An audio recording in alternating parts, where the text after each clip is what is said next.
IQ में आपका स्वागत है।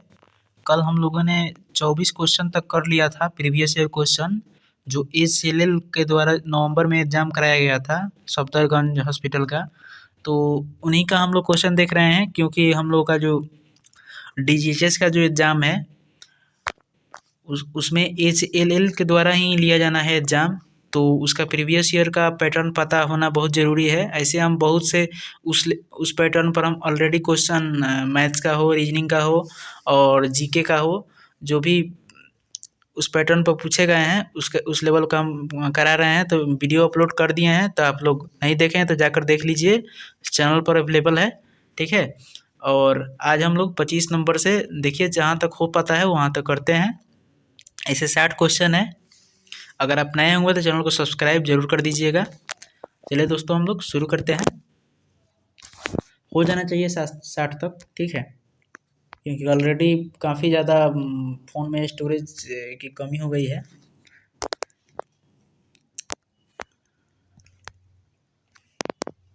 चलिए 25 नंबर क्वेश्चन है कथन निष्कर्ष से। ये देखिए रीजनिंग टाइप का ही क्वेश्चन है। निम्नलिखित में से अभिकथन को एक के बाद एक मतलब अभिकथन क्या है कि ए है। ए में अभिकथन दिया है और कारण किस में दिया है, मतलब आर में दिया है, ठीक है। तो अभिकथन ए में क्या कह रहा है कि यदि एक स्ट्रक्चर का प्रयोग देखिए, यदि एक स्ट्रेचर का प्रयोग किया जाता है तो इस सिर से छोर से धक्का दिया जाना चाहिए ताकि रोगी को पैर पहले जाए, ठीक है। तो कारण क्या दिया गया है कि रोगियों को परिवहन स्ट्रेचर या व्हील चेयर पर ले जाया जा सकता है, ठीक है। तब इसमें देखिए ऑप्शन क्या दिया गया है। ऑप्शन दिया गया है कि अभिकथन ए और आर दोनों सही है। अभिकथन आर कारण जो है आर सही है, ठीक है। अब उसके बाद कह रहा है कि दूसरा नंबर कह रहा है कि ए सत्य है लेकिन आर सही नहीं है। तीसरा नंबर है कि ए सत्य है लेकिन आर असत्य है। A is true but R is false.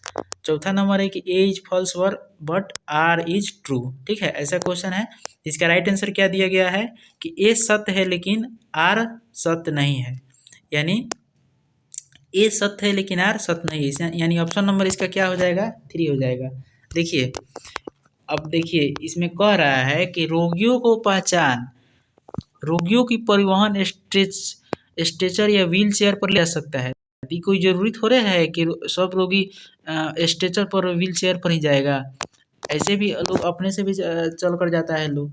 अभिकथन कह रहा है कि यदि एक स्ट्रक्चर का उपयोग किया जाता है तो इसे सिरे से छोर से धक्का दिया जाना चाहिए ताकि रोगी के पैर पहले जाए। तो हाँ, ये बात सही है, ये सही है, लेकिन ये गलत है, ठीक है ना। तो अभिकथन सही है, कारण गलती है, ठीक है। अब चलिए हम लोग अगला क्वेश्चन देखते हैं। 26 नंबर जो क्वेश्चन दिया गया है, 26 नंबर क्वेश्चन है। दिख रहा है ना आप लोगों को? अगर नहीं दिख रहा तो कमेंट कीजिएगा, इसके लिए कुछ उपाय किया जाएगा। लेकिन जो वहाँ से जो बन कराया है ना, जो आंसर की जारी हुआ था ये जो एचएलएल का, तो इसी टाइप थोड़ा सा क्वालिटी उन्हीं का कम है, ठीक है। देखिए क्वेश्चन है कि रोगियों को स्थानांतरित करते समय मूत्र निवासी बैग किस स्तर पर रखे जाने चाहिए, ठीक है। तो ये कह रहा है, ऑप्शन है कि कोहनी के स्तर के ऊपर, मूत्राशय के स्तर के ऊपर, मूत्राशय के स्तर के नीचे, मूत्राशय के स्तर पर। तो जाहिर सी बात है, ये बहुत मतलब अंडरस्टैंडिंग वाला क्वेश्चन है। मूत्राशय के स्तर से नीचे रखना चाहिए, ठीक है। इसका यहाँ पे राइट आंसर दिया गया है, ठीक है ना। यहाँ पे ऑप्शन नंबर 3 इसका राइट आंसर हो जाएगा, ठीक है। अगला नंबर क्वेश्चन देखते हैं, 27 नंबर। कौन सा आकार हैंडल 20 स्केलपेड ब्लेड फिट बैठता है? तो इससे पहले क्वेश्चन आ चुका था, हम कल कराए भी थे, तो उसी टाइप का इसमें फिर उसी में से क्वेश्चन इसको उठा लिया, ठीक है। तो कौन सा आकार का हैंडल स्केलपेड ब्लेड फिट बैठता है? तो कौन सा आकार होता है? तो आकार 4, ठीक है। इस साइज नंबर कौन सा होता है? आकार संख्या 4 होता है। जो 4 होता है वही बैठता है इसमें, ठीक है, याद रखिएगा लोग। अब देखिए चित्र में दर्शाया गया शल्य चिकित्सा कैंची दिखाई गई है, तो किस प्रकार का कैंची को दिखाई गई है? टाँका कैंची या टेनोटॉमी कैंची, जोसेफ नाक कैंची, उत्तक कैंची। तो कौन सी कैंची है ये? एक बार और आप लोग देख लीजिए, ये कौन सा कैंची है? तो ये उत्तक कैंची है, यानी टिश्यू सीजर्स है, ठीक है। इसका right answer option number 4 tissue scissors हो जाएगा। चलिए अब 29 नंबर क्वेश्चन देखते हैं कि उपकरण ट्रे के निचले भाग में क्या रखा गया है। उपकरण ट्रे के निचले भाग में क्या रखा गया है? तो क्या रखा गया है? फोम रखा गया है कि कागज रखा गया है या प्लास्टिक रखा गया है कि रुई रखा गया है? तो जाहिर सी बात है इसमें फोम रखा जाता है, ठीक है, इसमें फोम रखा जाता है। यानी उपकरण जो ट्रे होता है डॉक्टरी लाइन में, तो उसके निचले भाग में क्या रखा जाता है? तो फोम रखा जाता है। तो ये सब क्वेश्चन मतलब हो सकता है किसी भी मतलब किसी ना किसी शिफ्ट में जरूर ऐसे क्वेश्चन, ठीक है, इतना ध्यान रखिएगा। इसका राइट आंसर फॉर्म हो जाएगा। 30वां नंबर क्वेश्चन है, फिर अभिकथन और कारण आ गया, तो वही आर कथन अभिकथन है, उसका कारण आर है, ठीक है। ए अभिकथन है, आर कारण है। तो अभिकथन कह रहा है कि अवतल और संकुचित उपकरणों को नीचे की सतह के साथ रखा जाता है। अवतल और संकुचित उपकरणों को नीचे की सतहों के साथ रखा जाता है। तो जो भी लोग बोल रहे थे ना कि इजी क्वेश्चन है, तो अब बताइएगा अब इजी होगा या कैसे होगा। कारण कह रहा है कि भाप नसबंदी और सूखने के दौरान पानी कंडेंसेट और उसमें इकट्ठा नहीं होता है यदि कप की सतह नीचे है। तब अभिकथन है कि ए आर दोनों सही है, आर सही है, फिर यहाँ पे ए आर दोनों सही है, आर कारण नहीं है, ठीक है। ऐसा क्वेश्चन इसमें दिया गया है। ए सत्य है, आर असत्य है, ए असत्य है, आर सत्य है। इसका राइट आंसर क्या हो जाएगा? ए और आर दोनों सही है, लेकिन इसका कारण भी सही है, ठीक है, मतलब आर कारण भी सही है। इसका ऑप्शन नंबर 1 सही हो जाएगा, ठीक है, इसका ऑप्शन नंबर 1 सही हो जाएगा। क्योंकि देखिए अवतल और संकुचित उपकरण को नीचे की सतहों के साथ रखा जाता है, तो ये भी सही है। और उसके बाद कह रहा है कि भाप नसबंदी और सूखने के दौरान पानी कंडेंसेट उसमें उनमें इकट्ठा नहीं होता है यदि कप की सतह नीचे रहती है, तो ये भी सही है। आप लोग ज़्यादा से ज़्यादा शेयर कर सकते हैं, ठीक है, इतना तो कर सकते हैं।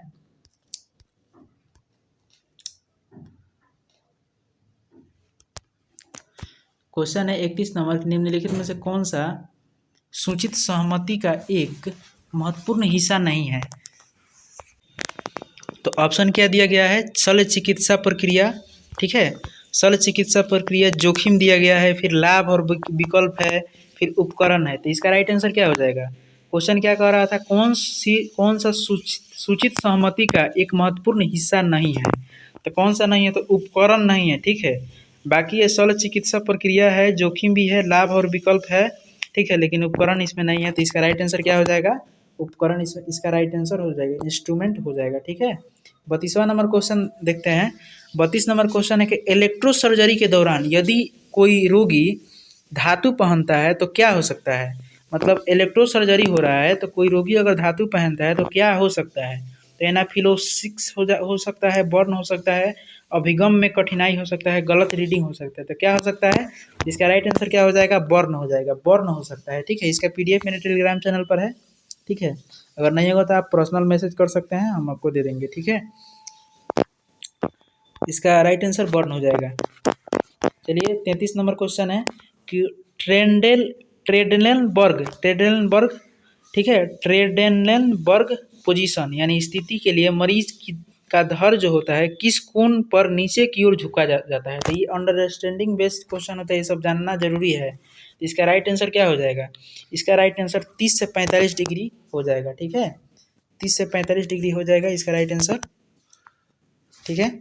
अब हम लोग अगला नंबर क्वेश्चन देखते हैं, 34 नंबर।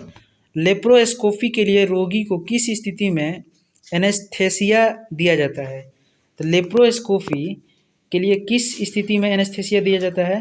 तो ऑप्शन है फाउलर, सुपाइन, अधोमुखी, ट्रेंडेलेनबर्ग। तो इसका राइट आंसर क्या हो जाएगा? सुपाइन के रूप में, ठीक है, सुपाइन हो जाएगा इसका राइट आंसर, सुपाइन, ठीक है। यहाँ पे इसका राइट आंसर सुपाइन हो जाएगा। चलिए हम आगे देखते हैं क्वेश्चन 35 नंबर। चित्र में किस प्रकार की ओटी लाइट दिखाई गई है? ये जो ओटी लाइट दिखाई गई है चित्र में, तो किस प्रकार की ओटी लाइट है? तो यहाँ पे ऑप्शन है हेलोजन, LED, आर्गन, नियॉन। तो ये कौन सा लाइट है? तो ये एक प्रकार का LED लाइट है, ठीक है। ये जो ओटी लाइट दिखाई गई है, ये एक बार और देख लीजिए, ओटी लाइट, इसको हम LED लाइट कहते हैं, LED ओटी लाइट कहते हैं। तो अब आगे क्वेश्चन देखते हैं हम लोग, 36 नंबर क्वेश्चन है, निम्नलिखित में से कौन सा ओटी लाइटिंग सिस्टम की छत और निलंबन प्रणाली के बीच संबंध बनाता है। तो कौन सा बनाता है, यही इसमें पूछ रहा है। तो ऑप्शन क्या दिया गया है, योक, क्षैतिज भुजा, स्पिंडल, स्प्रिंग आर्म। तो इसका राइट आंसर क्या हो जाएगा, स्पिंडल हो जाएगा। ठीक है, इसका राइट आंसर स्पिंडल हो जाएगा। चलिए अब आगे देखते हैं। 37 नंबर क्वेश्चन है कि किस स्थिति में त्वचा पर डिटर्जेंट एंटीसेप्टिक नहीं लगाया जाना चाहिए। मतलब किस स्थिति में त्वचा पर डिटर्जेंट एंटीसेप्टिक्स नहीं लगाया जाना चाहिए।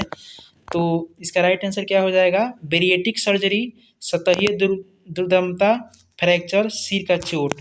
तो सतहीय दुर्दमता अगर होगा यानी सुपरफिशियल मेलिंगेसी ये सब होता है तो आपको एंटीसेप्टिक डिटर्जेंट का उपयोग नहीं करना चाहिए। ठीक है, इसका राइट आंसर ऑप्शन नंबर 2 यही हो जाएगा, सतही दुर्दमता।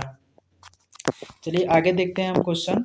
आगे क्वेश्चन है 38 नंबर, ये भी अभिकथन और कारण से यानी भर भर के पूछा गया है अभिकथन कारण। तो थोड़ा सा अगर आपके पास अगर बुक हो अच्छा से तो उसको पढ़ लेना है। ठीक है, अगर आप OTT 12th लेवल का कोई अगर एग्जाम देने वाले हैं तो ज़रूर पढ़ कर जाएँ, अच्छा रहेगा। अभिकथन है कि ऑपरेटिव साइट के पास बालों को तब तक नहीं हटाया जाना चाहिए जब तक कि यह सर्जरी में हस्तक्षेप ना कर लें। ठीक है, कारण क्या दिया गया है, कैंची का उपयोग लंबाई में 3 मिलीमीटर मिमी से अधिक बालों को हटाने के लिए किया जाता है। तो अभिकथन और कारण दोनों सही है, आर सही है।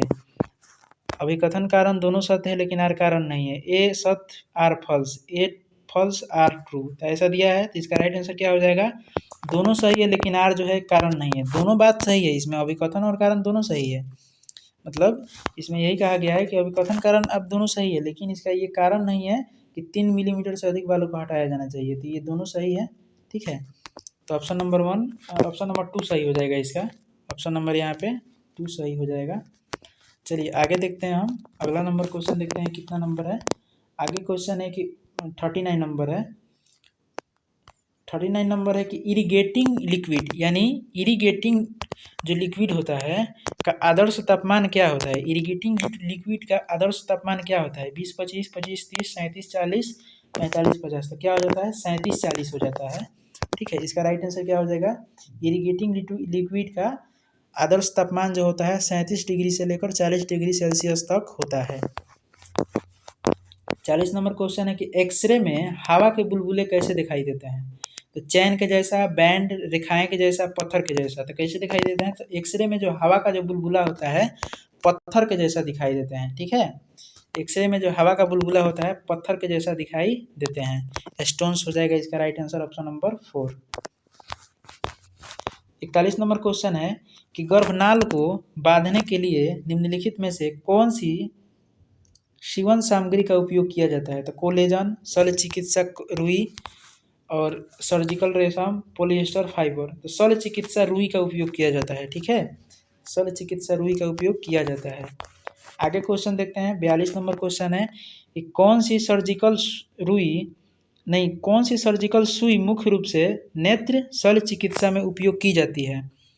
तो इसका राइट आंसर क्या हो जाएगा, ऑप्शन पहले देख लेते हैं। पारंपरिक कटिंग सुई, रिवर्स कटिंग सुई, साइड कटिंग सुई, ब्लंट पॉइंट कटिंग सुई।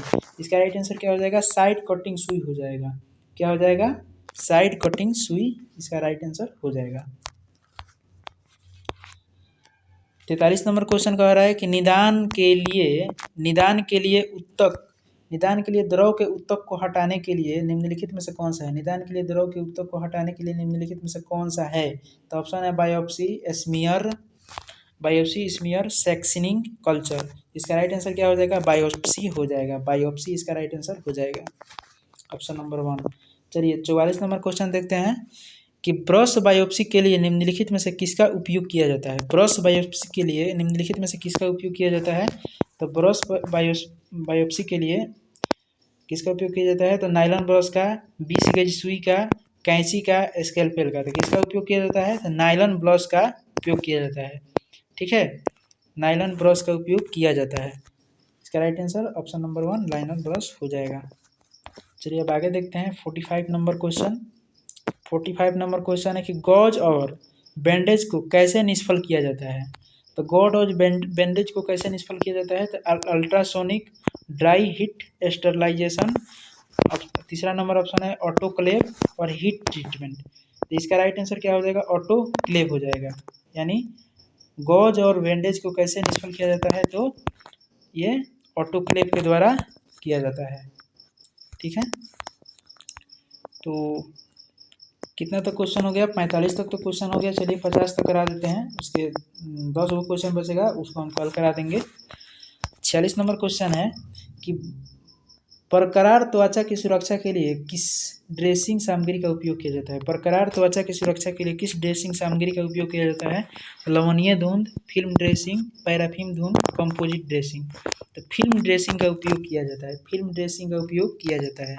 ठीक है, 47 नंबर क्वेश्चन है कि निम्नलिखित में से किसका उपयोग रोगियों के लिए नहीं किया जाना चाहिए? रोगियों के लिए किसका उपयोग नहीं किया जाना चाहिए? एलिस फॉर्ब्स और टोर्निकेट, दवा की शीशी, धातु फ्लैप। तो दवा की शीशी का उपयोग मतलब रोगियों के लिए नहीं किया जाना चाहिए। ठीक है, इसका राइट आंसर ऑप्शन नंबर 3 हो जाएगा। कौन सा संगठन चिकित्सा अपशिष्ट निपटान को नियंत्रित करता है? तो कौन सा संगठन है? तो चिकित्सा अपशिष्ट निपटान को नियंत्रित करता है। तो कौन सा संगठन है? तो Indian Medical Association, Occupational Safety and Health Administration, World Health Organization, Medical Council of India. तो Occupational Safety and Health Administration इसको मतलब रेगुलेट करता है। तो इसका राइट आंसर क्या हो जाएगा? ऑप्शन नंबर 2 इसका राइट आंसर हो जाएगा। चलिए आगे देखते हैं क्वेश्चन हम। आगे है 49 नंबर। निम्नलिखित में से किसे रक्त की हानि को रोकने के रूप में परिभाषित किया गया है? इसका राइट आंसर क्या हो जाएगा? हेमोस्टेसिस इसका राइट आंसर हो जाएगा। ठीक है, हेमोस्टेसिस इसका राइट आंसर हो जाएगा।